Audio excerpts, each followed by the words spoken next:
ना आपण आता पुढचं वाचू आजचा पॉइंट वैश्विक मन, युनिव्हर्सल माइंड. वैश्विक मनाला आतापर्यंत तत्वज्ञानी, मानसशास्त्रज्ञ, गूढविद्या विशारद, विद्वान यांनी अनेक नावांनी संबोधले आहे. जेम्स या अलौकिक अनुभवातीत शक्तीला श्रेष्ठ बोधरूप मन म्हणतात. बघा बोधरूप मन, वैश्विक प्राणशक्ती असे म्हटले आहे. तुम्ही कोणतेही नाव द्या, परंतु विश्वास ठेवा, की ही शक्ती अस्तित्वात आहे. इतकेच नव्हे, तर तुमच्याकरता तिला अचूक खात्रीचा मार्गही माहीत असतो. फक्त तुमच्या समस्या सोडवण्याकरता आणि सुप्तावस्थेत असलेल्या तुमच्या निर्णायक शक्तींचा विकास करण्यासाठी तुम्हाला या अमर्याद शक्तीचा म्हणजेच वैश्विक मनाचा दरवाजा ठोठावता आला पाहिजे. ज्याप्रमाणे चित्रकार प्रथम मनचक्षुपणे चित्रांची प्रतिमा तयार करतो व नंतर ती फलकावर चित्रित करतो, त्याप्रमाणे चुंबकीय आकर्षणाचा नियम तुम्ही मनपटलावर साकार केलेली प्रतिमा वास्तवात आणीत असतो. क्लारा बार्टन हिने या शक्तीचा उपयोग केला. दुःखी लोकांना मदत करण्याच्या कार्याची प्रतिमा ती मनपटलावर मूर्त करीत असे आणि त्यातूनच रेड क्रॉस ही संस्था उदयास आली. बघा एवढी नावाजलेली संस्था आहे. पण तिची जी जनक आहे ती हे चित्र रेखाटायची. लोकांचं दुःख. त्यामुळे रेड क्रॉस संस्था उदयास आली. बेट्सी रॉस ही अमेरिकेचा ध्वज तयार करण्यापूर्वी त्या ध्वजाची इच्छित प्रतिमा सतत मनोमन पाहत असते आणि नंतरच तिची मानसिक प्रतिमा प्रत्यक्षात साकार झाली. जॉन आर्क हिला निरनिराळे आवाज ऐकू येत. ते तिला वेळोवेळी मार्गदर्शन करीत असत. या मार्गदर्शनामुळेच तिच्या निर्णायक मनाने तिला यशप्राप्त नेले. एरिस्टॉटल या तत्वज्ञानाने म्हटले आहे, जेव्हा तुम्ही दरवाजे बंद करता, म्हणजे मी माझं वर्णन केलं तेच. एरिस्टॉटल या तत्वज्ञानाने म्हटले आहे, जेव्हा तुम्ही दरवाजे बंद करता आणि खोलीत एकटे असता, तेव्हा तुम्ही एकटे असता असे कधीही म्हणू नका. कारण त्यावेळी तुम्ही एकटे मुळीच नसता.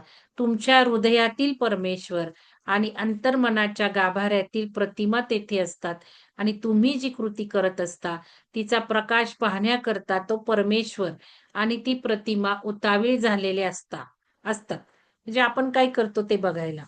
तुमच्या वंदनीय गुरुजनांनी व थोर विचारवंतांनी सांगितलेल्या मार्गाने वैश्विक मनाद्वारे तुम्ही वैश्विक शक्तीच्या संपर्कात येत असता. एकदा का तुम्ही या शक्तीच्या संपर्कात आलात, की मग ती तुमच्याशी बोलू लागते.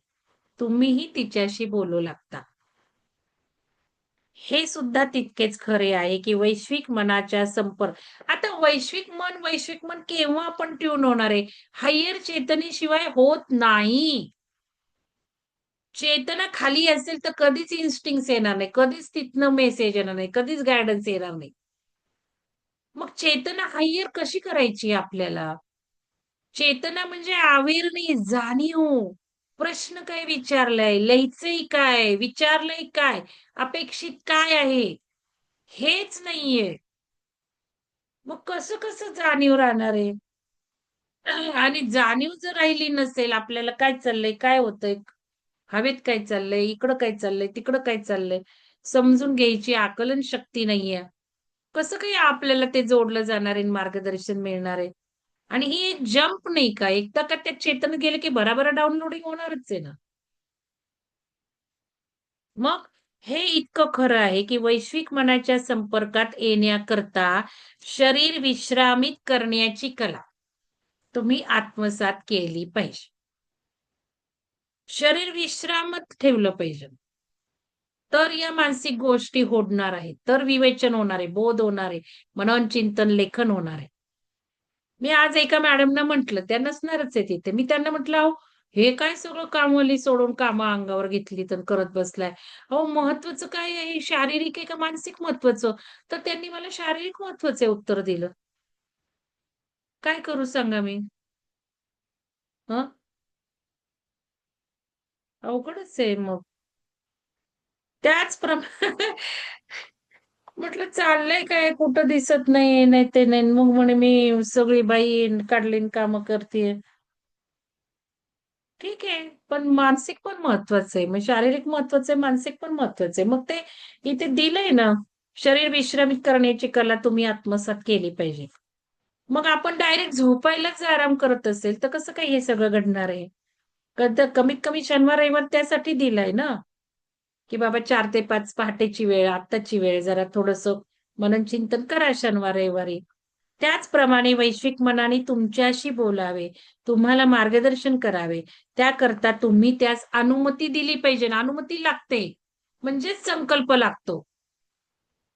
कारण एकही गोष्ट आपल्या संकल्पाशिवाय, इंटेन्शन शिवाय होत नाही. भिंतीवरचं कॅलेंडर जरी फडफडतंय, त्यालाही इंटेन्शन असतं. आणि हे तुम्ही तुमच्या दैनंदिन घाई-गर्दीच्या कामातून नियमित वेळ काढून साधले पाहिजे. वैश्विक मन तुमच्याशी इंग्रजी, मराठी, गुजराती, फ्रेंच, इटालियन किंवा दुसऱ्या कोणत्याही भाषेत बोलत नसते.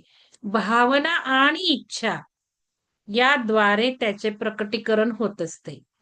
म्हणून मी तुम्हाला सांगितलं आपल्या इच्छा, आपल्याला पूर्ण फोकस ठेवायची. इच्छा कोणाची आहे? त्या मेलेल्या आत्मेची आजूबाजूला आहे का दुसऱ्या कोणाची आहे? भावना आणि इच्छा याद्वारे ज्याचे प्रकटीकरण होत असते, त्या अंतःस्फुरणाद्वारे ते तुमच्याशी बोलत असते. जेव्हा तुम्हाला वैश्विक मनाकडून अंतःस्फूर्तीचा लाभ होत असतो, तेव्हा निर्णायक हेतूंची परिपूर्ती व्हावी अशी गरज असणाऱ्या व्यक्ती तुम्हाला मिळतात, स्थळ मिळतं, परिस्थिती याबाबत वैश्विक मन मार्गदर्शन करीत असते. पाण्यात प्रकट होणारी ही अंतःस्फुरण शक्ती आपण सहज पाहू शकतो. घरटे बांधणाऱ्या पक्ष्याचे निरीक्षण करा. म्हणजे त्या अंतःस्फूर्तीच्या मनावरच घरटे बांधत असतात. लक्षात घ्या, वैश्विक मन हे दृढ संकल्पनाचे राज्य असते आणि त्यामुळे ते कधीही चुकत नसते. आपण जेव्हा त्याच्यावर संपूर्ण विश्वास ठेवतो, तेव्हा आपल्या चुकांचे प्रमाण कमी होत असते.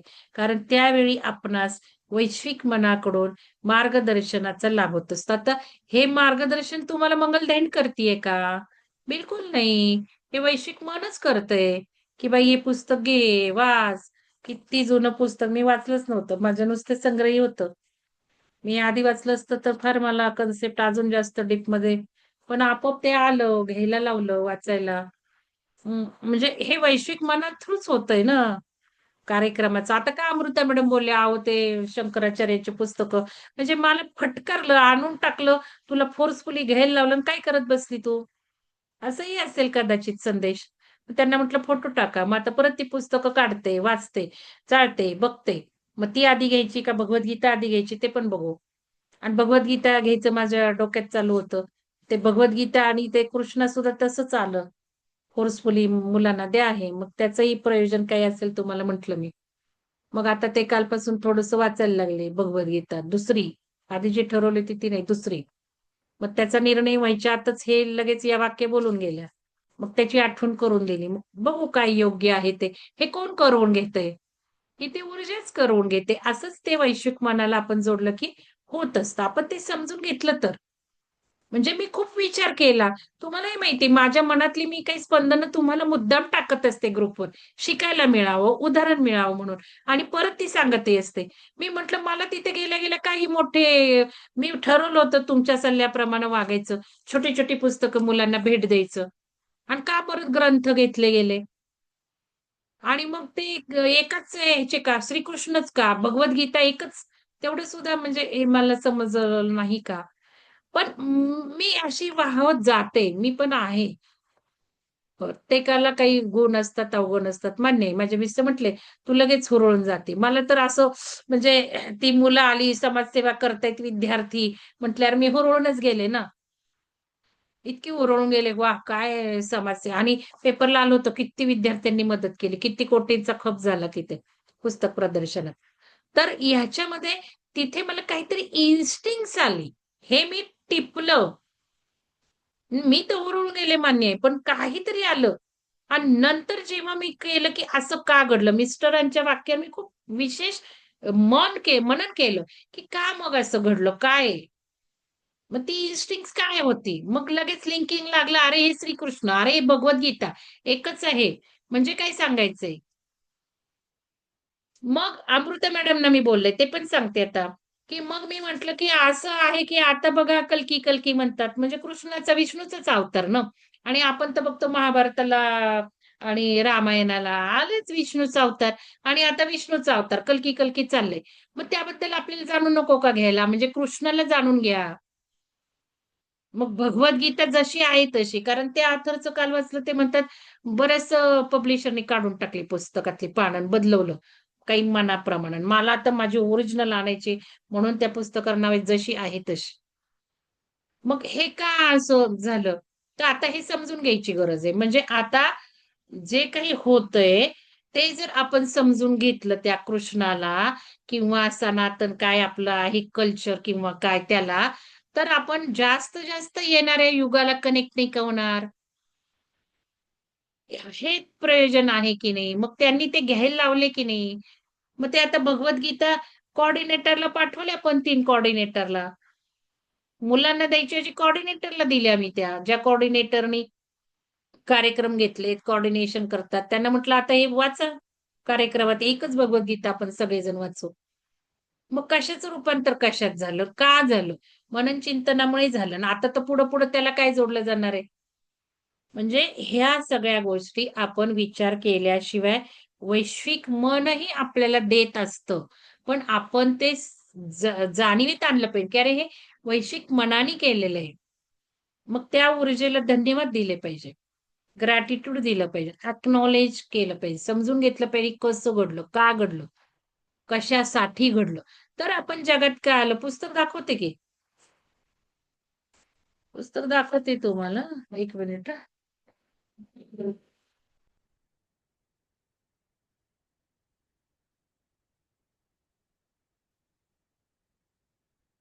हे बघा हे पुस्तक आहे. दिसतंय का? जशी आहे तशी. हे जरा सोपं वाटतंय आणि छोटं वाटतंय माझ्याकडे आहे त्यापेक्षा. पण अजून मी डिसिजन नाही घेतलं हेच वाचायचंय का? ते आता थोडंसं मी आधीचं प्रस्तावना वगैरे वाचली ना, आता मी ते थोडं वाचेल, मग माझ्याकडचं वाचेल. मग ज्याच्यात विश्लेषण आहे ते आपण धरायचं, प्रिफर करायचं ना. आणि मग आता अमृता मॅडम म्हटल्या, की ते पुस्तकं आधी बघू. ते पण बघू जरा. केव्हाच सुलक्षणा मॅडमने सांगितले ते पुस्तकं घ्यायची आहेत शंकराचार्य यांची वाचायला. आणि त्यांना मी केव्हाच सांगते, तुम्ही कार्यक्रम प्लॅन करा, कार्यक्रम प्लॅन करा. त्यांना शाळेमध्ये फॉर झाले नाहीत लोकं. म्हटलं ते द्यावं सोडून. एक तर एक नाही धरून बसायचं.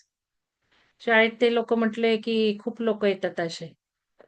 चांगल्या शाळांकडे आपण जायचं नाही ना, आपण तळागाळाच्या आता बघा आश्रमात जायचंय. त्यांनी बोलवलंय शनिवारी आश्रमात. नसरापूरला 70 मुलं आहेत. अनाथ आश्रम, भोरचा मोठा आहे आश्रम म्हणतात. अशा ठिकाणी आपण जायचं गरजेच्या ठिकाणी. तर ते आहे. मग आपण असं सिंथेसिस करायचं. अजून काही मी त्या कन्क्लुजनला फायनल आलेली नाही. बघणार आहे. ते हे वाचून मग आणि ते मध्ये आलं शंकराचार्यांचं तर ती पुस्तकं घ्यायची आधी. पण याच्यातून मी तुम्हाला असा मेसेज देते, की आता आपल्याला महत्त्वाचं सनातन धर्माचं सगळं नॉलेज ग्रहण करायचं आहे. तर आपण त्या येणाऱ्या युगाच्या ऊर्जेला कनेक्ट होणार आहोत. आणि ध्यान आहे, ज्ञान आहे, पण आपल्यावर जो काही फोकस लावायचा आहे, संकल्प लिहायचेत आत्ता, त्यासाठी मग मुद्दाम हे सांगतेय. लिहा त्या अनुषंगाने संकल्प. माझी अत्यंत निकडीचं काय-काय ते लिहा. आणि हे सगळं 2026 वर्षात मिळालंय म्हणून लिहायचंय आपल्याला. त्याला आपल्याला संकल्पात कन्व्हर्ट करायचंय म्हणून हे लिहायला सांगितलंय. नाही चित्र काढायची, नाही मला काय पाठवायचंय, नाही अनुभव पाठवायचा, नाही माझ्यात काय बदल झाले, तर निदान काय हवंय हे तरी लिहा. काय हवंय हे तर कळलं पाहिजे. काल आपण बघितलं. आपल्याला नक्की काय हवंय हे कळलं पाहिजे. नक्की ते हवंय का? मग का विचारलं तर खरं कारण कळतं. मग ह्याला संकल्प सुद्धा काल एक वाक्य बोलायचं राहिलं. मी जसं म्हटलं का मला वाचायचंय? की मला ज्ञान मिळवायचंय. मग का ज्ञान मिळवायचंय? नाही मला कार्यक्रम घेता यावेत. मग का कार्यक्रम घ्यावेत? नाही मला समाजसेवा करायची मग का समाजसेवा करायची? नाही मला कौतुक हवंय. मला मनाचं समाधान हवंय, आंतरिक समाधान हवंय. मी दुसऱ्यांच्या उपयोगी पडतीये. मी एका संस्थेसाठी काम करतीये. एन काम करणं फार मोठं आहे माहिती तुम्हाला? एका मोठ्या वटवृक्षाच्या खाली, संस्थेच्या खाली तुम्ही काम करत असता. आणि मला एकदा नीता मॅडम म्हटले, "अहो मॅडम, संस्थेत तुमच्यासारखे काम करणं हेच किती मोठं. तुम्ही काय सारखं पैसे, फी विचारता." माधुरी मॅडम सुद्धा म्हणतात, "तुम्ही ठरवा ना, मला काय विचारता?" असं. म्हणजे त्यांना माहिती आहे ना, काय असतं संस्थेत काम करणं म्हणजे.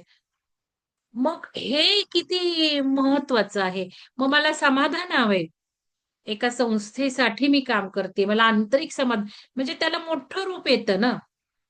एखाद्या शाळेत तुम्ही कार्यक्रम जाऊन घ्या आणि तुम्ही संस्थेसाठी कार्यक्रम घ्या. कालची न्यूज बघा कशी सुजाता मॅडमने दिली. विहंगम नाव आलंय पहिलं. त्यांचे फोटो पण आलेत छान. मग तो फोटो घेतला तसा म्हणून आला. तर फोटो पण कसे घ्यायचे हे सुद्धा मी बोलणार आहे. कारण या गोष्टी पण खूप महत्त्वाच्या आहेत. मग आता ह्याच्यामध्ये मला समाधान हवंय म्हणून मला ज्ञान वाढवायचंय, पुस्तकं वाचायची. पुस्तक का वाचायचं? या संकल्पावर मी बोलतीये. मग मला कामाचं समाधान, आंतरिक समाधान मिळवून द्यायचंय.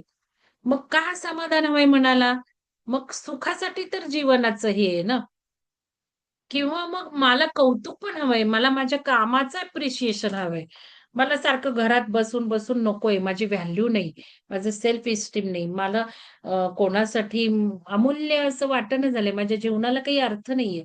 आलेला दिवस उठायचं, रोजच्या दैनंदिनीत घालवायचं असं जीवन नकोय मला. मग मला कौतुक पण हवंय. काही कामाचं मला हे हवंय, कौतुक हवंय, अप्रिसिएशन हवंय. मग समजा इथे आलं, तर संकल्प काय लिहिला पाहिजे? मग संकल्प पुस्तकं वाचली, असं लिहिला पाहिजे का मला सांगा? मी तुम्हाला शिकवलं एंड रिझल्टवर संकल्प लिहिला पाहिजे.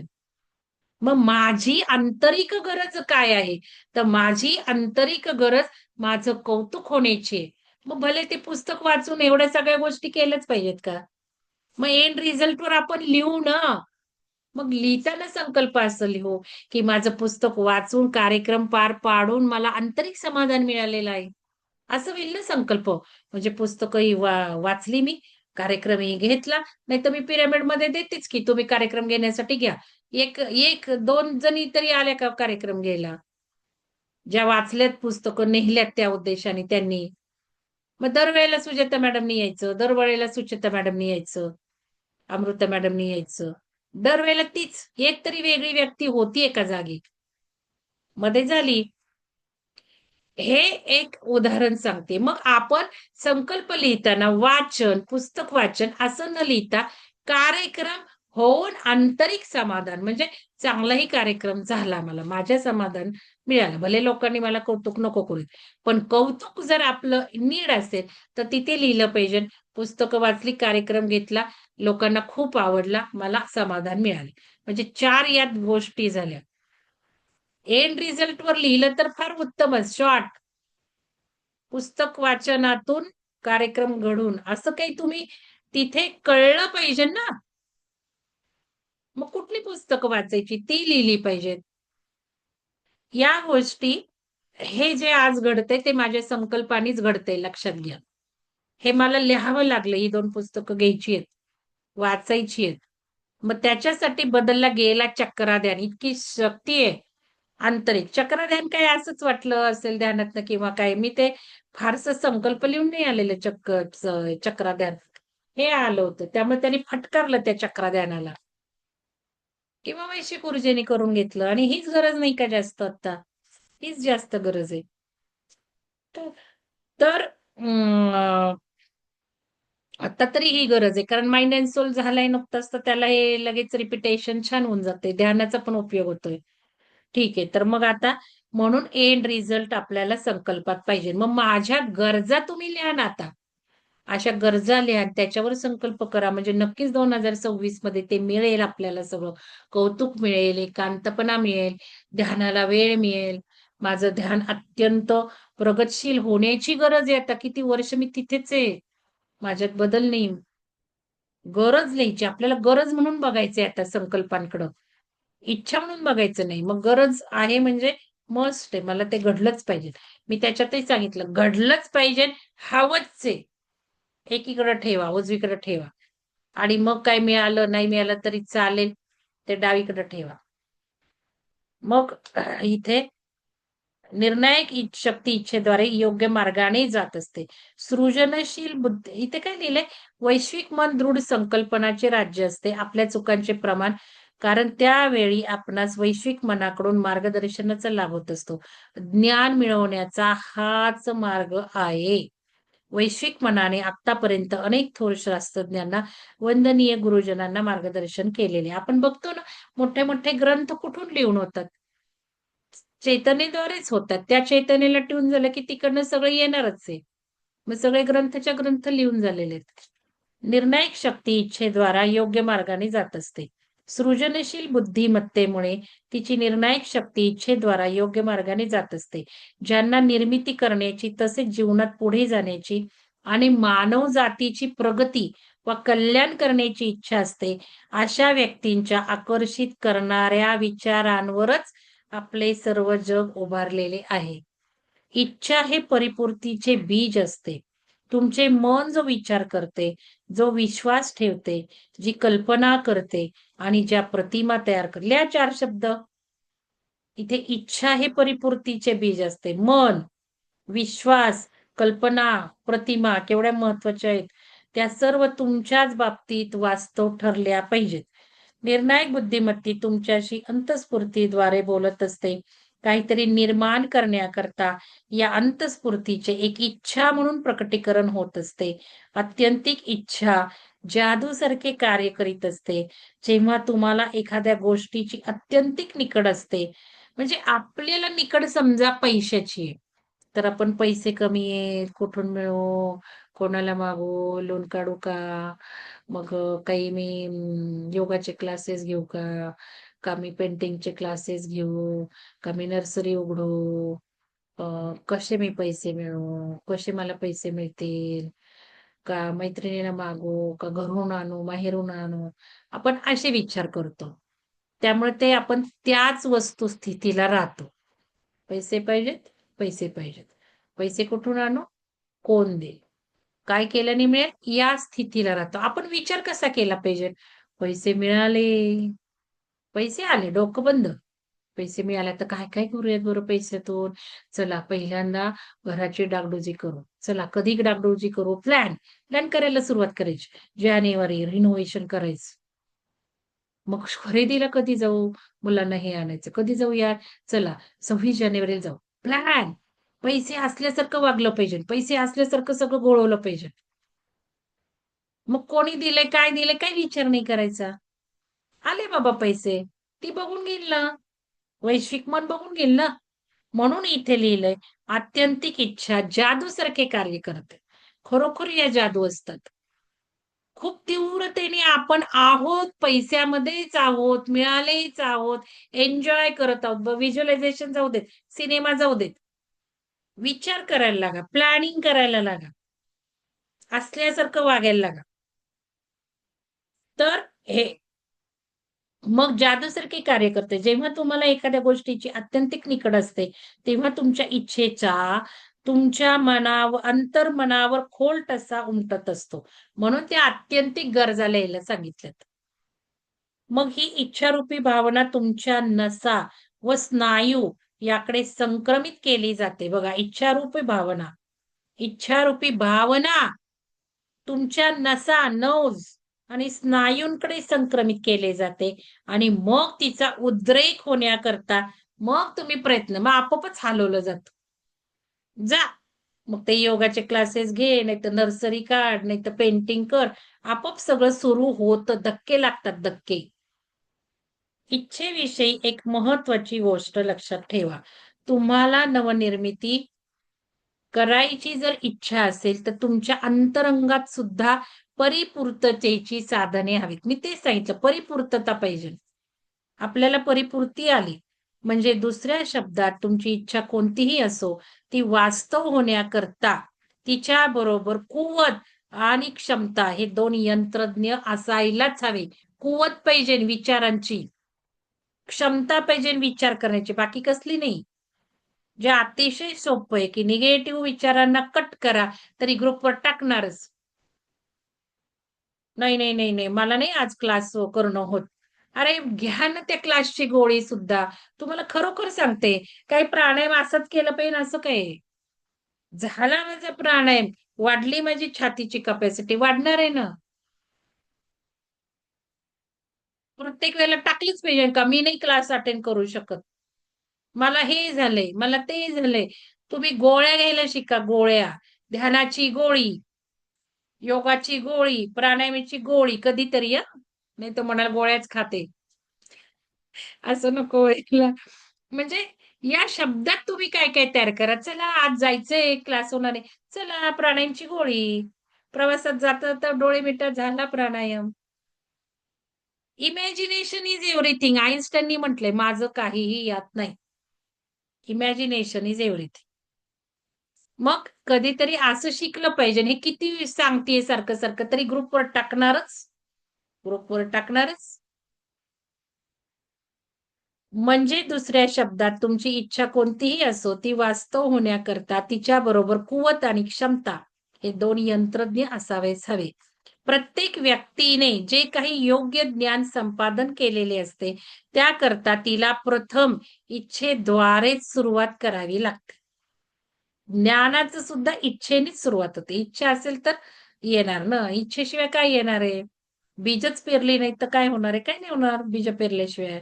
म्हणून इच्छा पाहिजेत. इच्छा सुरुवात करायची. एकीकडे म्हणते इच्छा नको. Desire is the sole cause of the sorrow असंही म्हणते. पण समजून घ्यायचं. हवंय ना, मग कसं मिळवायचं त्यासाठी हे चाललंय.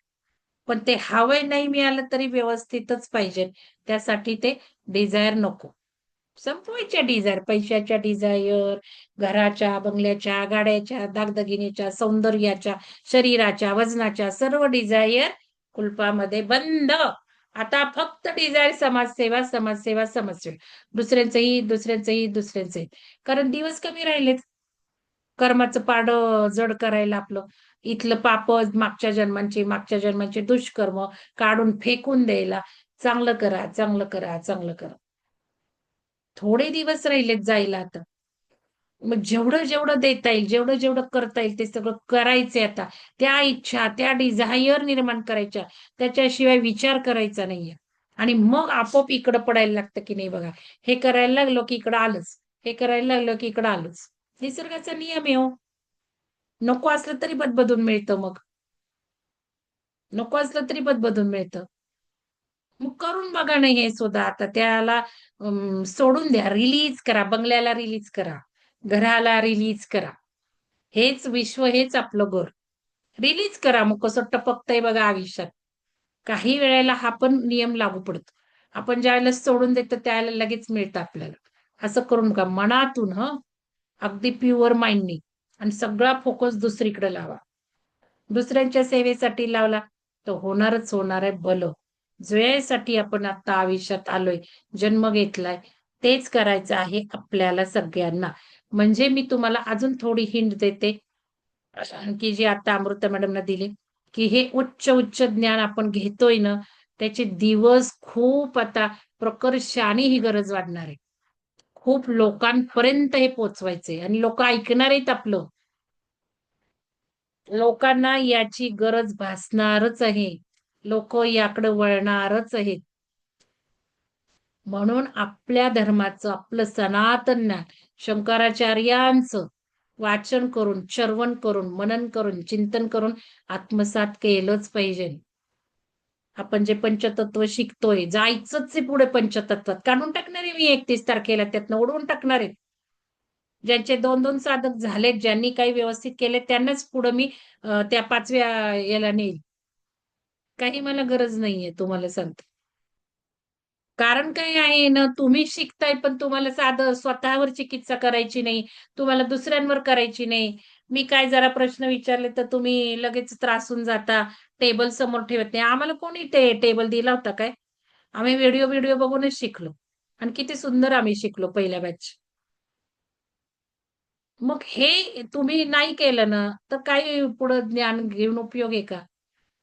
काहीच उपयोग नाही. म्हणजे ज्ञान घेतलं ते आधी अंमलात आणायला लागा. मग पुढच्या ज्ञानाला तुम्ही इलिजिबल व्हाल.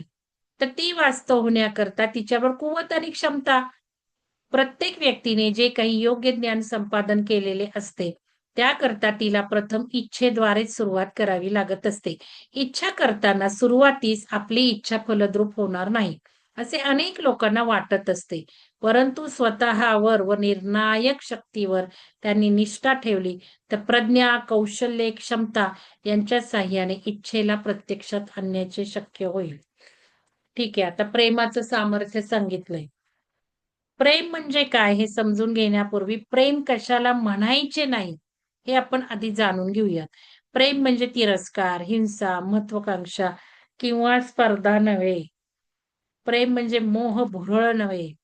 मोहाचे फक्त बाह्य गुण वैशिष्ट्यांवर संकेंद्रित होत असतो. मोह ही एक विकृत मज्जतेची अवस्था असते. जाऊ दे, आपल्याला काही एवढं प्रेम म्हणजे काय नाही हे आपल्याला कळतं.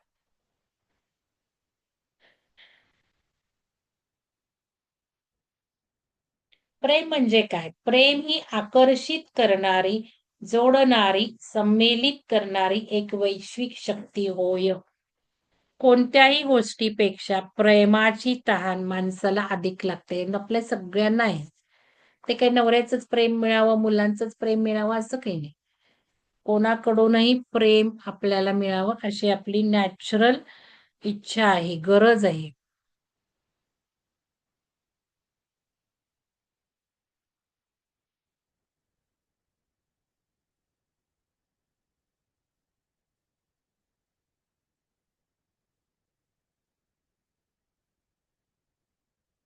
लोकांनी तुमच्यावर प्रेम करावे म्हणून त्याचा शोध घेत राहू नका. त्यांचा शोध घेत राहू नका. म्हणजे आपण कोणती लोक प्रेम करेल, ह्याचा आपल्याला फायदा होईल का, हा चांगला आहे, असं शोध करू नये असं त्यांचं म्हणणं. प्रेम हे एक साधन आहे आणि या साधनेद्वारेच तुम्ही इतरांना यशस्वी होण्यास मदत करता. तुम्हाला काय सांगू का, स्पिरिच्युअल मध्ये प्रेमाचा अर्थ काय आहे? स्पिरिच्युअल दुनियेमध्ये प्रेमाचा अर्थ प्रकाश आहे. जो प्रकाश देतो, जो दुसऱ्यांना ज्ञान देतो, त्याला प्रेमाचा पाझर फुटलेला असतो. म्हणून तो दुसऱ्यांना ज्ञान देतो असं आहे. माझं मत असं आहे आणि तेच इथे म्हटलेलं आहे, की दुसऱ्या व्यक्तींना या महत्वाच्या क्रियाशील आणि स्वतः काय दुसऱ्यांना मदत करणे. प्रेम सर्वांना जिंकू शकते. कोणतीही व्याधी बरी करू शकते. अपराध्यांना क्षमा करू शकते. पापाच्या शिक्षेतून मुक्तता करू शकते. प्रेम हे तुम्हाला आध्यात्मिकतेच्या उच्च स्तरावर घेऊन जाते. आणि माझ्या मते याच स्तरावर तुम्ही नेहमी असावयास हवे. इतर लोकांना उत्तेजन देण्याने आणि त्यांचे सामर्थ्य, त्यांच्या दृष्टीपथास आणण्याने तुम्ही स्वतः काही मदत करीत असता. या योगे दुसऱ्यांनी तुमच्यावर प्रेम करावे या तुमच्या गरजेची पूर्तता तर होतेच, परंतु तुमच्या प्रत्येक निश्चित कृतीतून तुमचा संपूर्ण आत्मविश्वास वृद्धिंगत होऊन त्यातून तुमच्या अधिक निश्चित प्रतिक्रिया व प्रतिसाद व्यक्त होत असतात. तर चला, आज जरा मला बाहेर जायचंय. मी ध्यान लावते. प्रेमाचं झालंय. आता पुढचा जो काही प्रकरण आहे, अंतर्मनाची किमया. हे महत्वाचं मला सुरुवातीच जास्त वाचायचं होतं. बाकी मी हे सगळं घेतलेलं आहे, की योग्य ध्येयाची निवड करा. ध्येय योग कसा आहे, मग दुसरं पुस्तक घेता येईल आपल्याला. चला, ध्यान करूया. काही तुम्हाला शंका आहे का? काही विचारायचं आहे का? काही सांगायचं आहे का कोणाला? माधुरी मॅडम, कालही नंबर घातला नव्हता, आजही नाही घातलेला तुम्ही. चला, ध्यान करूयात आपण आता.